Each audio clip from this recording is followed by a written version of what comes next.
stupid comment. Yes, agree. My thing is how, if anything, I'm not saying that this will, but is it a possibility that this will maybe affect Drew Brees, just, his fan base? Is it going to affect his, affect him in any way negatively? Okay, if we're just going to be honest and be real, Drew Brees was slipping last year. So I think what it does is it hurts him. In fact, in this case, if we see the same type of slippage, does that mean the good thing with him is him and his coach has an incredible relationship. Him and Sean Payton are very in tune with what each other wants, needs, and they understand each other. So that's going to go a long way. But as an older quarterback, as a 40-year-old quarterback, we didn't see the same Drew Brees we saw 3 years ago. And I don't know if that's going to play a part per se, because you can't really listen to fans. But I think if he's messing up, the fans may have a shorter hook. I'm not sure. I don't know how they feel about Drew Brees being an average quarterback than being the great quarterback. But I think his play will dictate more than anything, and then secondarily, that would play a factor. But I think as long as Drew Brees can get on that field, lead them to the playoffs, and put up good numbers, I don't think it'll have an effect at all.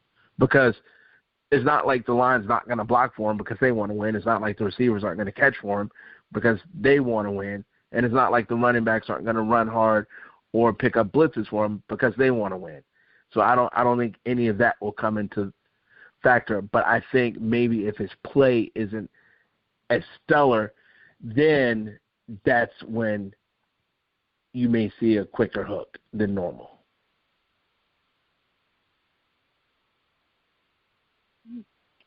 So, yeah, I'll remember, the NFL forgives a lot, Joanna. The NFL forgives a lot more as long as you could play. More than any other. As long as you could play, they forgive a lot.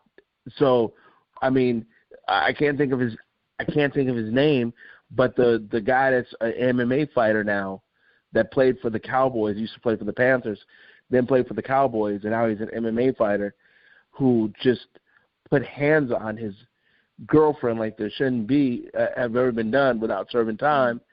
And, she disappeared in terms of, not wanting to, testify because, as we like to say back in the streets of Chicago, she got a bag of money to go somewhere and shut up. But they forgave him and let him come back in the league because he could rush a passer. So they forgive a lot of stuff.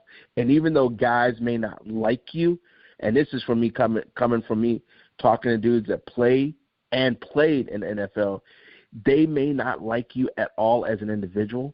They probably can't stand you. They don't want to go out with you. They don't really talk to you in the locker room. They don't do all that. But if you can get on that field and help them win for those 60 minutes, they forget everything else. So I think that's the one thing football does more than anything. They talk about separation. Boy, they can separate emotion from feelings when he gets on that field. That is true, and I do agree with that. That's one place where you can actually separate the two more than any other sport in any other league is the NFL. Yep. And they wear helmets. I know you're going to laugh at me when I say that, but it makes a difference. If you're an NBA player and you were accused of beating your girlfriend and you got suspended for it and you got in a lot of trouble for it, when you show back up in the league or at a game, you're not wearing a helmet. You're going to catch it. Fans are going to let you have it. No matter if you're helping a team win or not, they're going to let you have it. On a football field, there may be some signs. There may be some people shouting. But you're wearing a helmet and you're off the field. You're off from the fans. NBA fans sit right up on you. So it's a whole different ball game. Yeah, true. I never thought of it or saw it that way. So, but yeah, you do make sense. A lot of sense there. So, yep. A lot. Yep. Hey, listen, I know we're getting close to time to jump, but I do want to say something. And I know everything is charged, and I know we're a sports talk show, so forgive me for saying this, but I am very impressed with the young protesters that are standing up for rights. I'm very impressed with the Suns coach Monty Williams and the open letter, for the open letter he wrote to the fans. I'm very impressed with Aaron Baines and the open letter that he wrote from the heart when he was talking about how he grew up in Australia, how he's evolved, and this is what I met with Drew Brees, how he evolved as a person, starting at the age of 16, to marrying a black woman, to having black children, and understanding the what they go through. So I'm appreciative to everyone and everything they do with what's going on, the way the sports world is embracing this and trying to make a change. And as Monty said, a lot of it has to do with the fact that everyone has time now due to COVID-19, due to a lot of people not working, due to the fact that athletes aren't playing. I know Jonathan Tays said some stuff as well, hockey player, and it's good to see everyone evolving, and it's good to see that people with a brain in their head can see there's a big difference between people that are protesting for justice, especially in the sports and entertainment world, especially with those people that work everyday jobs, and they can separate the fact that there are protesters protesting for social change versus looters who are out there trying to get what they can get and attach themselves to something that has nothing to do with anything positive, and that there has to be a change. We can go back to D. Brown with the Boston Celtics being pulled over when he was looking for a house in the suburbs of Boston because they wanted to know, what a black man was doing in a certain neighborhood later at night when he was about to buy a house. So these are the things that people don't want to address that are happening, and I'm glad that light's being brought to it, because I think you grew up, and I know that your parents probably had to, have a different talk with your brothers on, hey, if a police officer stops you, this is what you do. I have black sons. I have to have that talk with them. If a police officer stops you, this is what you do. And it's by no means painting all cops in a bad picture, because there is some incredible law enforcement. But we have to, as a community, plan what if we get that bad seed. Whereas I don't have a friend that's non-minority that has to have the what if you get the bad seed police officer talk. So I'm glad. Or what if you are jogging in a neighborhood and you're all of a sudden boxed in? These are talks that we have to have that a lot of people don't. And I'm just glad to see that there's so many people coming together to shine a light on all this stuff that's going on. And it's sad that it's taken Aubrey and George Floyd and the young lady that got killed in her house and all the other names that can come to mind for there to be a real light shined upon what's really happening right now in the world. No, I couldn't agree more with you on that. Yes, I'm very, very proud of the young people out there, young adults and that generation for stepping up and doing what they're doing, doing the peaceful protests. The riots and all that, that's a different story. But, even the athletes coming out, coaches, in just the sports world in general, coming out and unifying, bringing that unity and supporting each other, shedding light on it.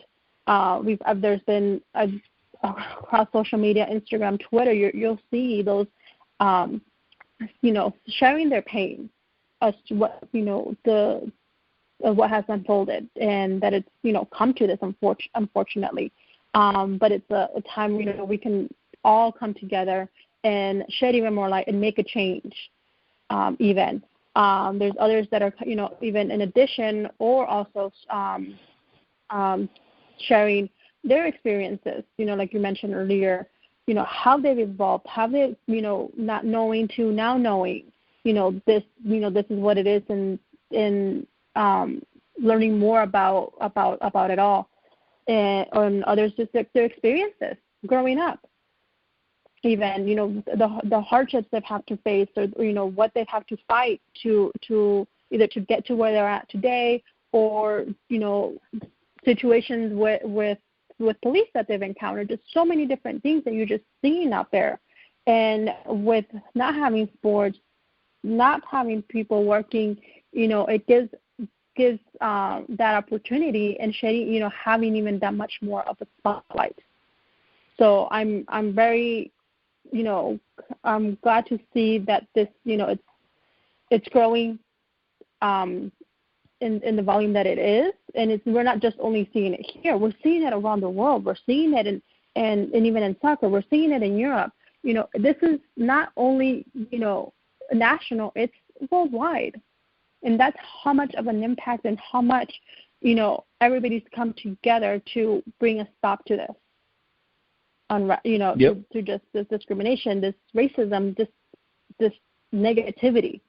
And it's unfortunate that we're in 2020, and we're seeing this, and probably even more than ever. It's even more amplified, and it's it's just not, it hasn't gone away, and it seems like it's just more and more and more. So it's a great opportunity and a great chance to just voice and bring a stop to this, or minimize it. Agreed. Agreed. And that wraps up our show for today. There's a lot we covered. And then everybody that's out there, if you're out protesting or whatever it is, out there. I know some states have curfews. We have a curfew here, at least for the next couple of days still. Just be safe, whatever it is you're doing. And just stay away from any danger. Yeah, whether it's protesting or staying healthy. I know having this curfew thing is like throwing me up. I'm like, hey, I'm pretty much lost. I'm at curfew. Like, really, you're gonna lock me down? Like, I'm grounded? I'm grown. Yeah, I'm grown. Tell me I got a curfew. I had a curfew since I was 17. That was my last curfew. Now I'm on curfew. Can't even do nothing. But I tell you, this trip put me on curfew. You ain't my daddy. Get me off this curfew. But yeah, you're right. Everybody needs to be grounded safe. Majorly. Yeah. So. Yeah. First COVID locking us down, then we're finally kind of like having a little bit of of freedom, and then we get locked down and having no curfew. Like, hey, come on, what's this? Really? Even with COVID, we didn't have a curfew. It was just like, don't go outside. It's best if you stay in. We didn't even have a curfew then. Now we got a curfew because some idiot YouTuber decided he wants to go in and destroy and organize. Oh wait, let me rephrase that because I don't want to get sued. Allegedly, go down and organize vandals. Idiot Jake Paul talking about just go ahead and arrest me so we get back to what matters. What matters, man, stay in L.A. Don't come here. You're making it worse, dummy. Anyway, so I'm please sorry. Please no dangerous activities out there. Nah, you know what you do? You go to the store, you buy you some Buffalo Trace bourbon or some Basil Hayden bourbon, and you sit down at about 7:45, and you flip on something you want to watch on TV, and you have a nice little triple shot of a little bit of bourbon, and everything's good. There you go. That's all you need. That's all you need. Man's advice. Follow it. Yep. Well, thank you very, very much, everyone, for joining in. Thank you, PLR, for another awesome show. Where can everyone find you? PLR on Sports. Watch out for my Twitter.